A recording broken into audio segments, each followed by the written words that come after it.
Assalamualaikum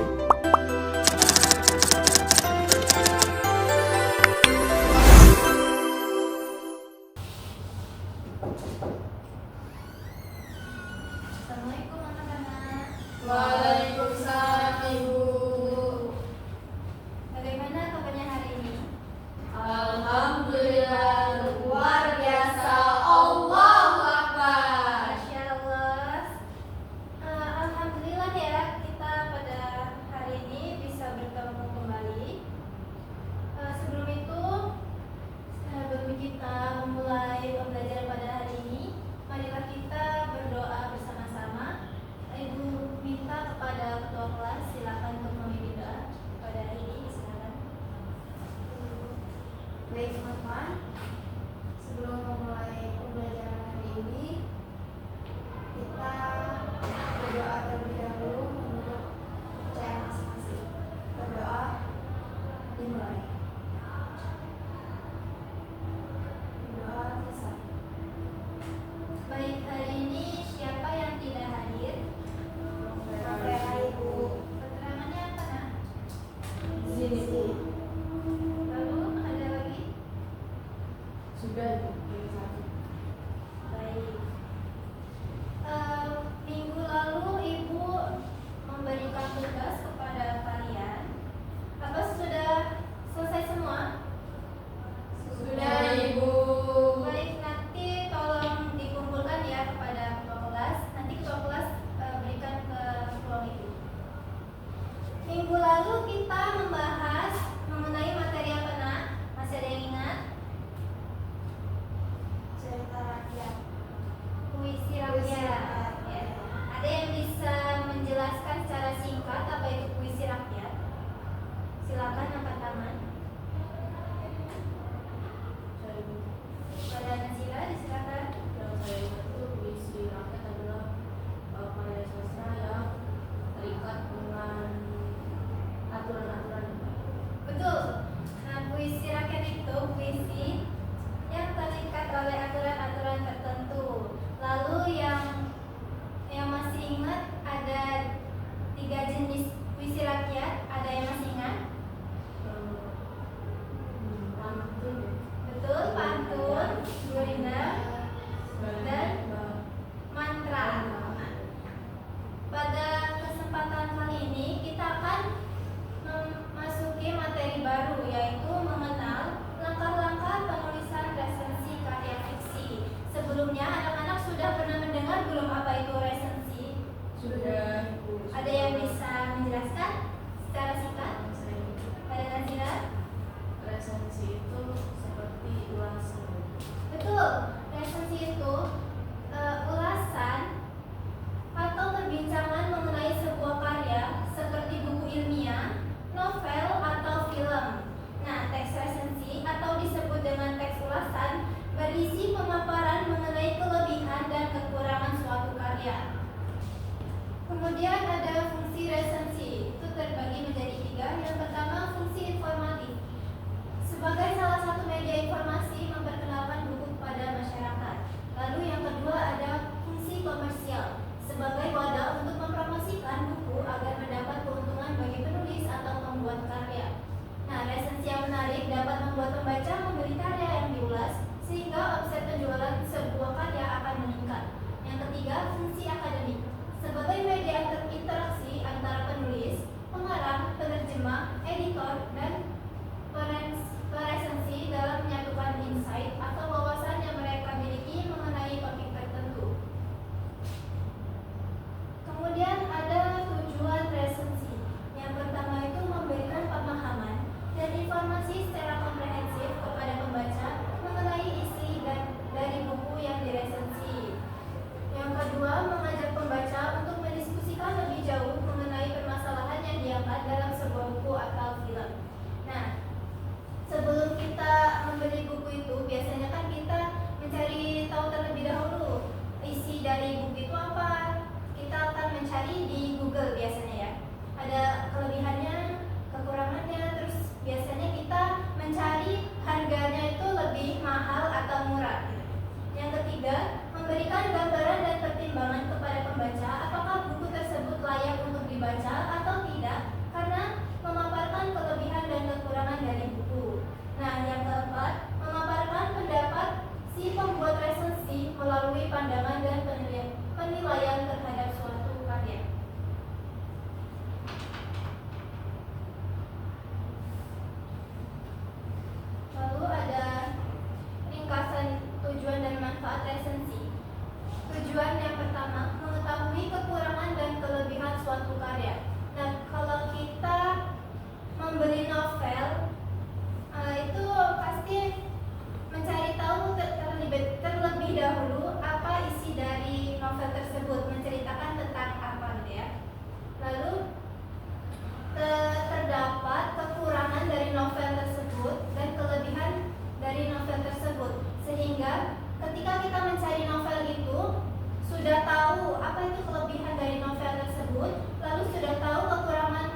identitas buku ini, judul dari novelnya yaitu Hujan. Lalu penulisnya Terelie, penerbitnya PT Gramedia Pustaka Umum.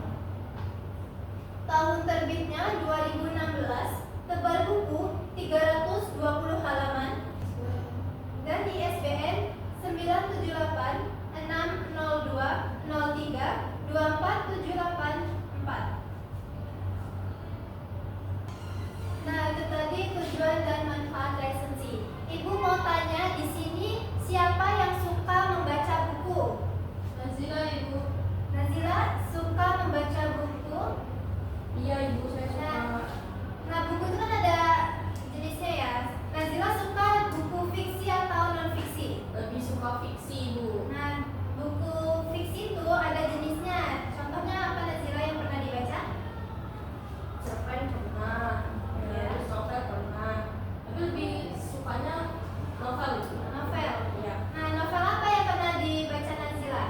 Novel, kalau tidak salah judulnya ini, Ya. Daun yang jatuh tak pernah membenci angin. Nah, itu pengarangnya siapa? Terelie, Ibu. Terelie. Iya. Lalu penerbitnya tahu?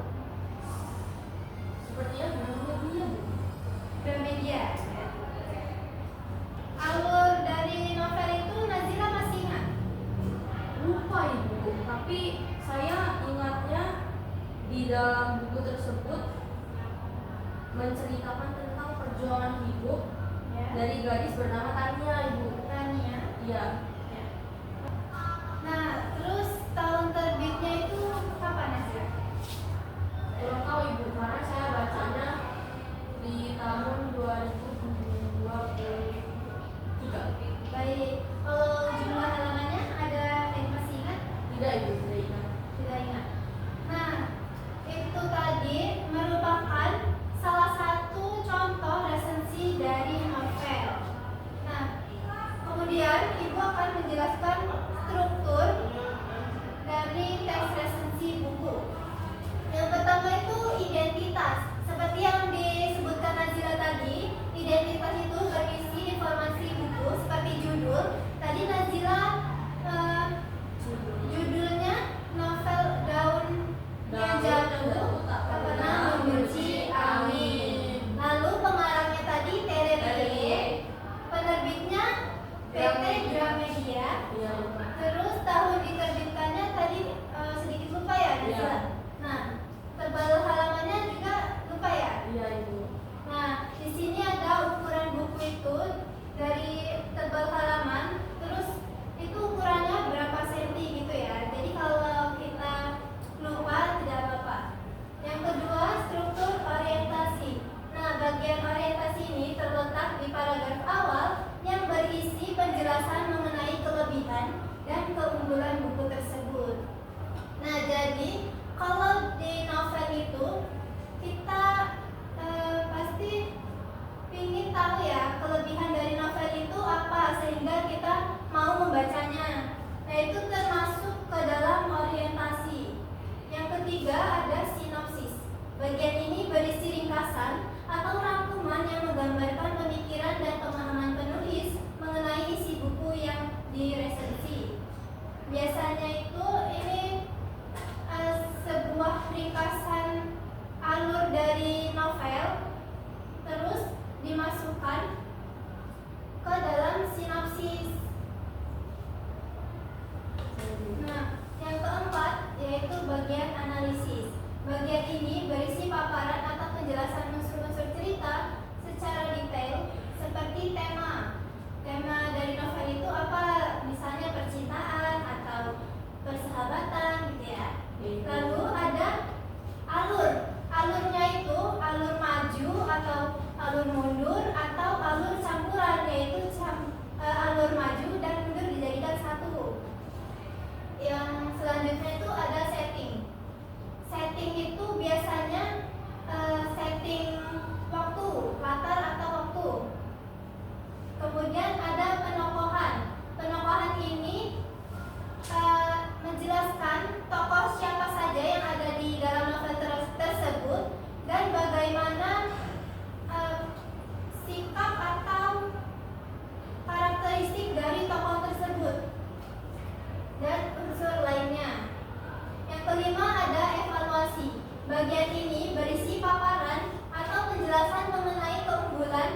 berupa saran atau rekomendasi ditandai dengan kata hendaknya, sebaiknya, dan seharusnya.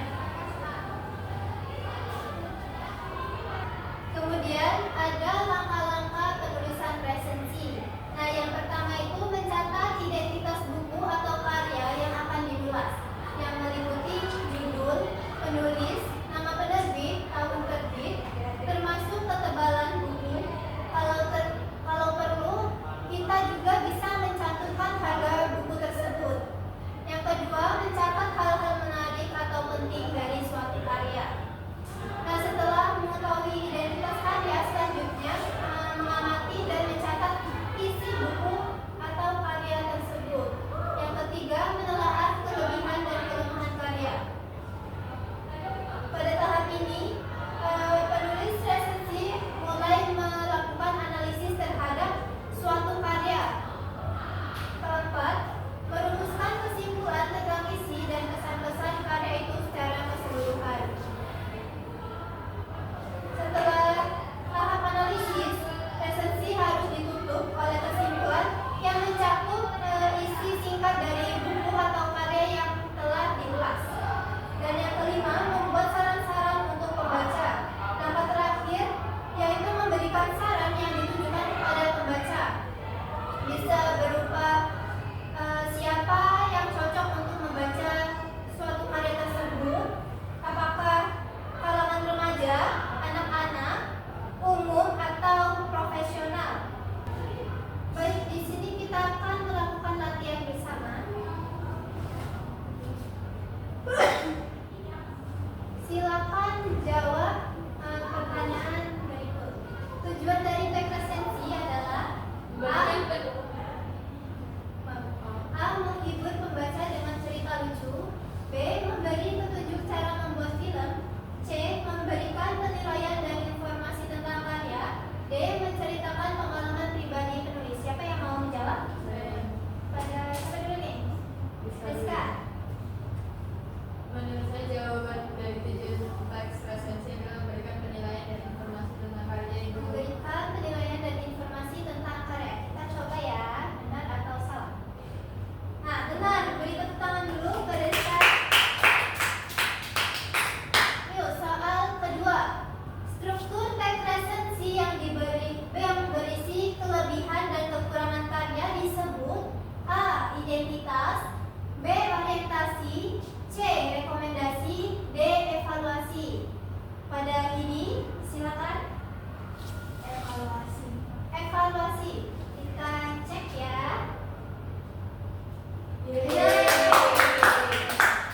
Soal ketiga. Ciri kebahasaan yang umum digunakan dalam teks resensi adalah A. Kalimat perintah dan ajakan, B. Kalimat deskriptif dan saran, C. Kalimat naratif dan dialog, D. Kalimat yang menggunakan makna dan rima. Siapa yang mau menjawab? Pada Nazila? Kalimat deskriptif dan saran dulu. B ya. Aduh, Kita coba. salah. Masih tersisa 2 soal lagi ya. Soal keempat. Dalam teks resensi, bagian penilaian berisi A. Ringkasan isi karya, B. Kelebihan dan kekurangan karya, C. Identitas penulis resensi, D. Latar belakang pengarang. Siapa yang mau menjawab? Nazila? B. Kelebihan dan kekurangan karya. Ya. Tuh. Yeay. Kan? Soal terakhir. Berikut ini merupakan tujuan teks resensi adalah A. Membujuk pembaca agar membeli karya tersebut, B. Memberikan informasi dan pertimbangan tentang suatu karya, C. Menceritakan pengalaman pribadi penulis, dan D. Menjelaskan cara membuat karya. Siapa yang mau menjawab? Saya Ibu. Pada Rizka? B. Memberikan informasi dan pertimbangan tentang suatu karya. B. Kita cek ya. Tuh, beri tepuk tangan dulu buat Rizka. Baik, tadi Ibu sudah menjelaskan mengenai materi penulisan resensi. Ada yang masih ingat apa pengertian dari teks resensi?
Wassalamualaikum warahmatullahi wabarakatuh.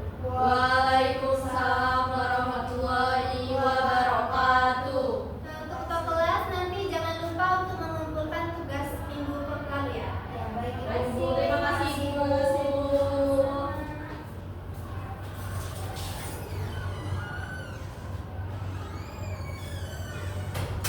Izin memperkenalkan diri, nama saya Hidi Sofia Ros dengan NPM 2313041082, merupakan observasi lisan dan observasi tulis.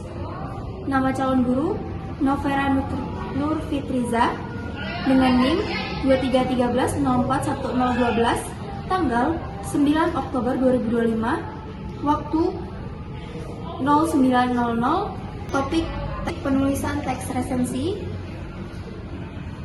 Komponen penjelasan. Guru menyadari adanya keterbatasan perbendaharaan, kata-kata, dan ungkapan yang dimiliki siswa, maka itu guru tidak menggunakan kalimat yang berbelit-belit. Masuk dalam kategori ya. Guru menghindari penggunaan kata-kata yang meragukan dan yang berlebih-lebihan, termasuk dalam kategori ya. Komponen yang kedua, penggunaan contoh dan ilustrasi. Guru memberikan contoh yang cukup untuk menanamkan pengertian dalam penjelasan, masuk dalam kategori ya. Guru menggunakan contoh yang relevan dan sifat dari penjelasan itu, masuk dalam kategori ya. Contoh yang digunakan guru sesuai dengan usia, pengetahuan, dan latar belakang siswa, ya. Lalu komponen yang ketiga, pengorganisasian. Guru menunjukkan dengan jelas pola atau struktur sajian, khususnya hubungan antara contoh-contoh dan generalisasi atau hukum atau rumus, termasuk dalam kategori tidak. Guru memberikan ikhtisar butir-butir yang penting baik selama pelajaran maupun pada akhir pelajaran, dan bila perlu memberikan penjabaran tambahan, masuk dalam kategori ya. Guru mengadakan variasi suara dalam memberikan penekanan pada hal-hal penting dalam penjelasannya, masuk dalam kategori ya. Butir-butir penting dalam penjelasan diberi tekanan dengan cara mengulanginya, mengatakan dalam kalimat lain untuk menyebutkan satu demi satu seperti satu, dua, dan seterusnya, masuk dalam kategori ya.